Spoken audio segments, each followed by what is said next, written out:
ready? It's the Roundtable with me, Robert Bannon. Welcome to the Roundtable, everybody. My name is Robert Bannon. You're listening to us on Broadway World or over here on the Broadway Podcast Network. And our next guest is someone who's a friend to this show.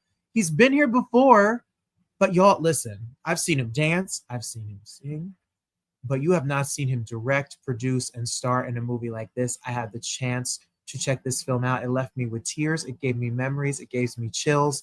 The acting in this cast, this is a queer love story that's for everybody to understand what it's like to find friendship, to find love, and discover yourself. I'm really excited to have our next guest here. Juan, welcome back to the show. Thank you for being here. Hello, Robert. How are you? I'm fantastic, and thank you for making this film. Oh, thank you so much. And thank you for having me back. You can come on all of the time. You have good hair. You are very talented. What else can we need here on this show? Well, I just love being here, and just what you said is just so adorable, so lovely, and so it touches me just to hear that.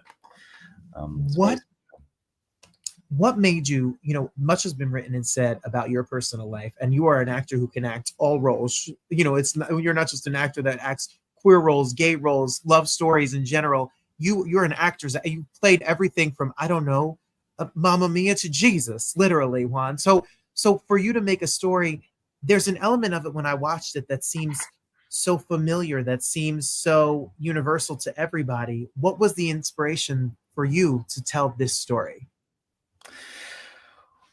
I think it was about that. It's how specific can we get in order to also be universal at the same time. And I think we all, regardless of where you're from or who you are, we all experience this one thing that does not escape us, which is we either have fallen in love for the first time or will fall in love for the first time if you're a teenager. And usually that memory, that experience is so strong, and we live it so vividly because it's so unique and it happens once, that I thought, that would be a good thing to explore from the point of view of the adult looking back, and how powerful sometimes that memory is, so that sometimes we can't even love in the present because that one experience was so powerful. So that was kind of where it all started. Well, while we're talking, I want people to know it's called Before We Forget, and it is absolutely gorgeous. The directing you did in this is gorgeous. The writing of this piece is gorgeous, and the acting of this is so gorgeous. New York, July 11th, and then we roll this out July 18th. People need to check it out and support films like this that tell stories like this. It's so important. So tell us, what made you did all the roles. Like you're the director, you're producing, you're acting. Were you out there sweeping the set, making the food for craft tables? What were you doing, Juan Pablo? Almost. I mean, the stuff that I haven't done. I have to say though, I was supported by amazing people. My co-director and longtime friend Andres Pepe Estrada, who co-directed, co-edited it with me. Then I had the amazing DOP Devin Doyle, amazing casting director Amanda Lanker Doyle, and Pablo Lapadula, amazing actors. So I wasn't alone doing this. And producers Alvaro, Guillermo. Anyway, great people. But yeah, I having been on the front of the camera for so many years, this time I feel like all of that experience as an actor on sets and watching people, and you get to have a front row seat to the process of filmmaking and the process of how things are done and what it takes. So if you really look, actors, we see everything. So for me, it was like, okay, could I do this? And because I'm a little bit of a kamikaze, you could say, I just threw myself into just doing, and yeah, it was a lot, but it was incredibly satisfying too, because as an actor, you're one part of a puzzle, and as a director, filmmaker, you are making all the decisions. So it's a different thing. It's a different monster. I love films about filmmaking. And that's an element in this, especially with your character. I'm trying not to give it away because you have to see it, everybody. I'm not trying to spoil how this story goes, but you're a filmmaker looking back at an experience, and you are also a filmmaker making a film outside of this at the same time. So Yeah, what a clever little like rabbit hole you put us in here. it definitely is a rabbit hole. I call it, it's like a Russian doll of a movie. It just goes like this. It's a film about a film about a film, and we're just going in. When you It's a sat film down and about a wrote, film about a memory. there you go. When you sat down and wrote this, what was your process? Is writing? You've done other films. You've been a part of other films besides being on screen. What was this? How long did this take to come to fruition? And what was it like to sit down and write and flesh this out? How many years have you worked on this? I mean, we say with Andres that this was 30 years in the making because we, as kids, as 12-year-olds, we always had the idea of making one day our film together. And yeah, it took that long to make a first film for both of us as directors, because he's an amazing editor. And I went off and became an actor. So it took a long time, but the actual sort of putting it together and realizing, okay, this is the story that I want to tell. It was during COVID. In 2020, I had too much time to think, like all of us. And I was visiting my parents, and it was just unearthing this old VHS tape from 1997 when I went to college in Italy in the United World College of the Adriatic.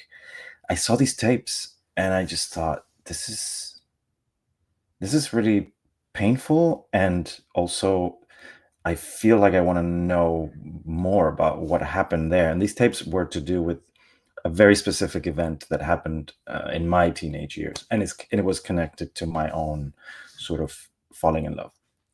But there was a mixture of kind of excitement and pain and trauma and all that in just this 5 minutes of tape that I thought, okay, I got to write a whole thing around this. So you could say I took a real event, but then I sort of, created around it. I love that so much about the memory and about some of the inspiration behind it, because I feel like no matter who you fell in love with in your life, you have memories, and sometimes they last a long time, and sometimes they're short, and sometimes they're beautiful, and sometimes they're heartbreaking, and sometimes they're all of the above. And that's why this film is for everybody to check it out, because it's going to make you feel nostalgic, and it's going to even if you've never been to Italy, even if you've never had this experience in what this has been, you're going to remember something. It's going to move you. I felt so moved. I was so upset that my first crush was on a girl. What was I thinking back then? You gave me a lot of things to think about, Juan Pablo, a lot of things. But that's a story for another time. Your cast is incredible in this. Your cast is incredible, and they deal your character's younger self and his friend and the families that are involved. They are so believable and so incredible. Their chemistry, the chemistry between these two right here is off of the chart. Where did you find them? How did you cast them? And how did you build this on your set? Because it's palpable off the screen. I love it so much. I was incredibly lucky. And again, because I have been in sets, I also realized that I only wanted to work with lovely people. And so, first of all, I just was so fortunate to find Santiago in Argentina, who had to act in English and Spanish. He had to dance a little bit, and he had to look like me, which were very complicated things to just get into one human, right? And I found him. This is his first role, and it was his first audition. Yeah. He's just a dream, and basically just to see him blossom in front of the camera, doing things for the first time as an actor, was to me incredibly humbling too, because as actors that you could say you have experience and you've worked on stuff and whatever. Actors can also get a little technical. So when you get to work with someone who is new to it, and you see that freshness in them and whatever they bring and that personality that is really real, it's so beautiful. So I loved working, and Oscar Morgan. So Santiago Madruzan is little Matthias, and Oscar Morgan is little Alexander. I mean, I call them little. They're 20 somethings now, but they're like my sons, really. And Oscar is another dream. That was a really complicated character because it's a character who had to make you fall in love with him, but at the same time you're like, "Ooh, this is a privileged little brat and could be annoying but is not." So again, and he had to play the piano as well and had to speak a little, Swedish and English. So it was complex. It took us a long time. We went everywhere: South America, UK, Germany. Like we looked everywhere. So I got lucky that I got them. And in a way, yeah, it was like summer camp because we really stayed. I mean, they came to the college where we started the shoot like a month and a half in advance. So we had the luxury of rehearsal, which for all the theater folks out there, that is normal in film is not normal. So the fact that we could try stuff and make mistakes before the cameras rolled and try things, we actually, Andres and I, really did use a lot of what was happening sort of naturally, especially with the young characters. We did build a lot of the storyline around the specific actors. So we would kind of write things as we were directing, because something would, someone would say something, or there would be a quality about an actor that was not in the script, and we're like, oh, we love that. Let's put it in the film too. So it was a very organic sort of process, which I really enjoyed, and I always want to work like that. I was going to say, do you think you as an actor have made you a better director? Because you must be a actor's director because you're an actor. I mean, you were directing yourself, Juan Pablo. Well, I wasn't directing myself. That was Well, you had a Andres. co-director. That Yeah. That's the one rule. That's the one rule that I mean, I know that people do it where they can direct themselves and go back and forth and watch the monitor and go back. I tried it once and it was a nightmare. I felt like, ugh, like, who am I, And so I told Andres, I said, okay, if it's a day where I'm in the movie, I will be just an actor and you direct me. And he did. It was amazing. So that was my one thing. I was like, I can be a control freak, but not that much in this particular case. well, it absolutely, it all works, everybody. You and your partner directing this, and the screenplay of this, which is yours, and this incredible cast which you're a part of, and the entire crew, and everybody that's been a part of this, it comes across as a very quick hour and 45 minutes. I'm fascinated in what you're going to see and in the behavior. If you're somebody who's an actor, an artist, or a person who loves human behavior, then this film, I love the nuance of the little subtle moments that show the interactions and relationship between people, even parents, even siblings, even friendship. You see all of the different, and that's a conscious effort that you have to make as a screenwriter and as a director, because you pick the cuts in editing, and you kind of organize things. How did you flesh this out? Did you do storyboards? Is it a lot of daydreaming, thinking, conversations with the actors, all of the above? How do you show that behavior on screen? Well, especially, I think you're talking about the behavior that is very quintessentially like almost nonverbal between parents and their children, and even between two potential lovers, especially teenagers. I am a huge fan of not dialogue, even though I should love dialogue because I'm not. I love the moments where the characters are not saying what they want to say, and yet you see it, and there's a lot of that. And having been a dancer but also a musician, there is music in that. There's music in the silences, and even on sitcom is music, like da da da ha ha ha ha, and then the joke. Da, da, da, da. So I don't know. I think I approach things that way, and so in the movie, for me anyway, what is not said is the most important thing. And so I really wanted to kind of turn up the volume on that. I love movies that use dialogue almost as a throwaway thing, and it's not about what people are saying, it's about everything else that's going on that they're not saying. So yeah, the movie lives in that kind of realm of the unsaid, the desired, the things that we're not quite ready to, or and also from the parent point of view, it is a love letter to my parents. My own experience with them was very like everybody. It's a 3-act play, just them and me, and so but. And they're very involved in the movie as well. My mom is the production designer. She did the costumes, the art. My dad did the transport management, so he was taking actors from A to B to Z. So it was a family affair. But I wanted to also honor them because I think it's important. We always see, and this is not a coming out movie. No. There is an element of that situation, and we never see the point of view of the parents. We see them from the character, the boy, the girl. But I wanted to pay attention to what goes on in mom and dad. And it's a beautiful part of the movie, and they're beautiful scenes. And I love the relationship with your character's mom, because you see, without her saying anything, like you say, little hints and ideas, and you see love, and you see nervousness, and you see her picking up on it's just so.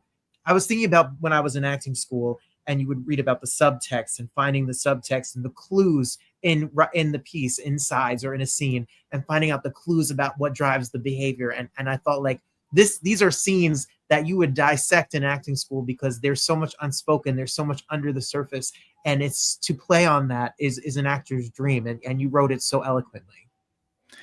But I was also very lucky to work with people like Sarah Parish and Johannes Haukur Johansson. I mean, two titans in the UK, and he's literally just wrapped He-Man. I mean, as Fisto. And Sarah Parish, Industry and The Holiday. I mean, and to have that degree where you literally don't even have to say anything to the actor, you don't have to say anything. You just go like, boop, and they just give you the most beautiful performance. I mean, that, and then have Santiago, this first sort of newcomer, and it was just a beautiful mosaic. Oh, are we here? Yes, I'm here. We're here. It was a beautiful mosaic of differences in these scenes together.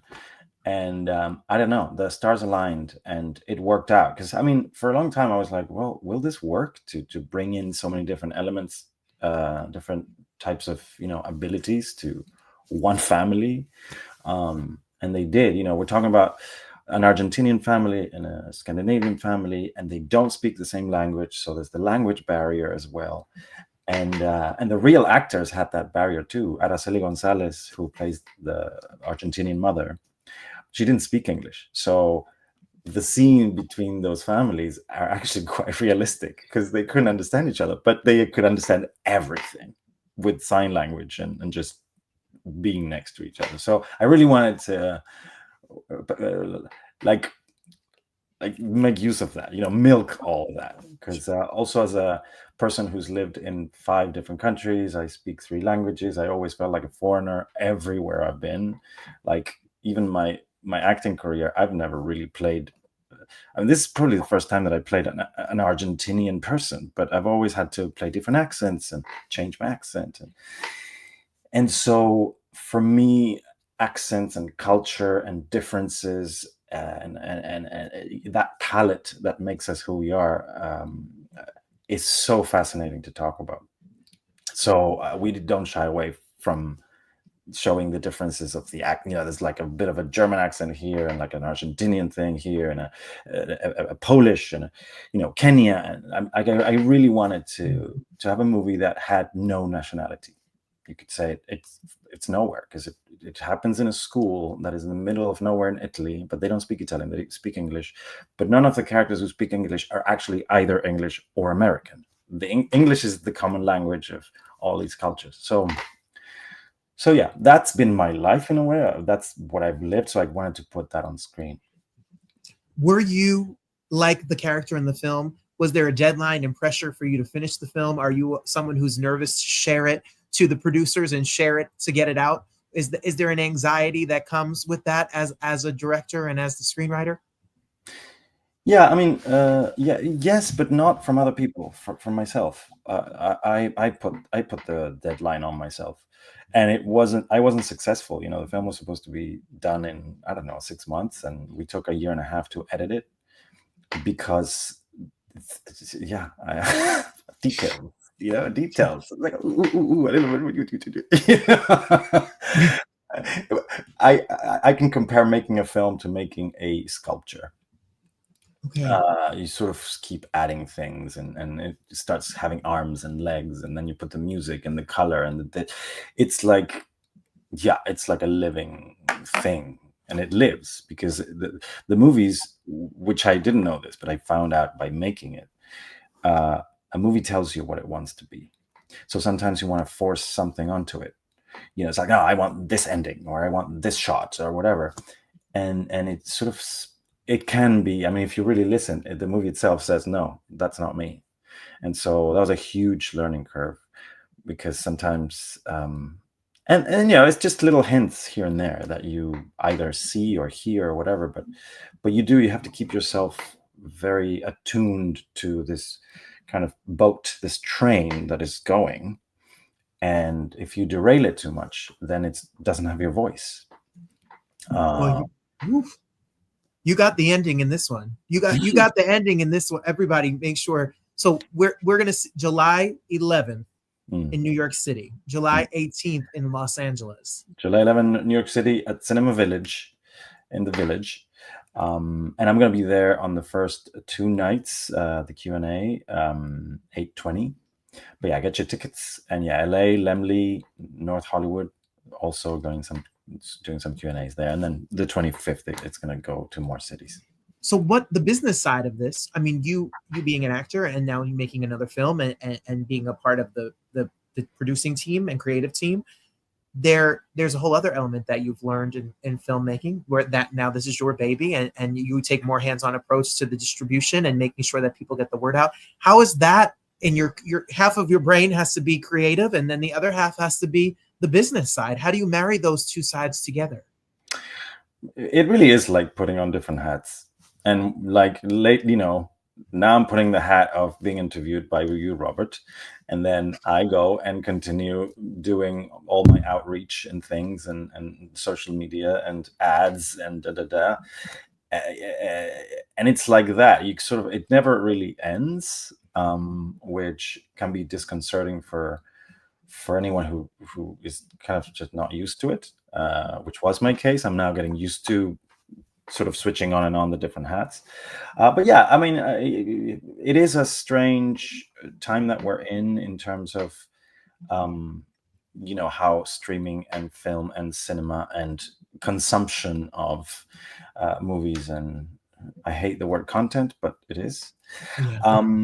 And so you sort of have to get creative, and you have to get to people somehow, and so I am part of that kind of situation now, which is that things are changing fast. And so yeah, I don't know, I'm a little bit of a purist. I love the cinema. I love going to watch movies in the cinema. Me too. And we made it with Andres and Devin Doyle, the director of photography, to watch in a cinema, because it has those sweeping Italian, you know, moments, in Trieste in the north of Italy, and then we go to Argentina, and there's a dreamlike thing to it, and the music is it's a character in itself. Composed by these two incredible composers from Iceland, Sindri Sigfusson and Kjartan Holm. And the CD is also coming out, the music of the film. But yeah, you need to get creative, and I hope people can enjoy it in the cinema, because it is a real. We made it for that reason, and I think it changes the perspective. You know, you don't have your phone on you, and you have to pay attention, and it's a tender movie. I would not recommend anyone to watch it while they're on social media, because it just, you know, it's not that kind of thing that you side eye to see what's going on. No, you pay attention and see, and it's beautifully shot, and the setting is absolutely set. It makes me want to get on a plane and go to Italy right now. It is so beautiful. You will fall in love with all the locations that you picked. So in the future, can we expect you to still be out here singing, dancing, being in other people's films, television, and movies, while also still creating your own? Yeah, of course, of course. I mean, it's my DNA, I love it. I love it. And I do coming to New York. I do love coming to New York. I will be there very, very soon for this. But yeah, the last time that I was at 54 Below, I just always have a blast. And so yes, I'm like playing in my mind, perhaps to do an album soonish. Like when this is done, maybe I'm playing with the idea, because I that's a part of me that I really enjoy, which is just to sing.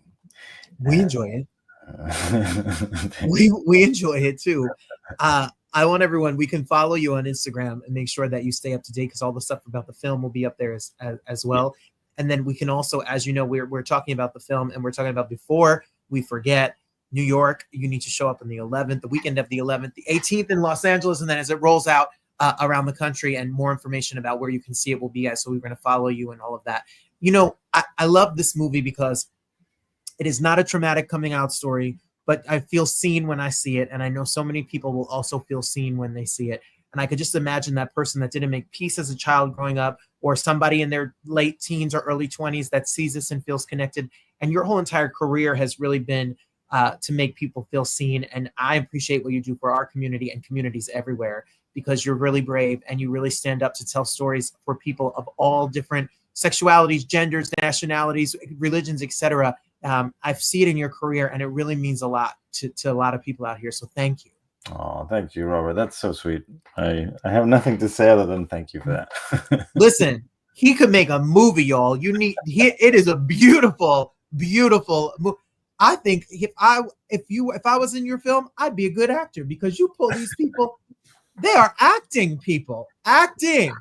Before we forget, but make sure, I highly recommend it. I loved it. I sat down with my husband. We watched it in one sitting, and it really made us have a great conversation afterwards about falling in love and discovering who we are and what was like when we were young. And you will too. So make sure you check it out. It's always my show is your show. Please come back anytime. We love having you I'd here. love that. Yes, it's always a pleasure. And thank you so much. Congratulations. Thank you. Thank you. And maybe we'll see you there in New York. See you in New York. Deal. Done.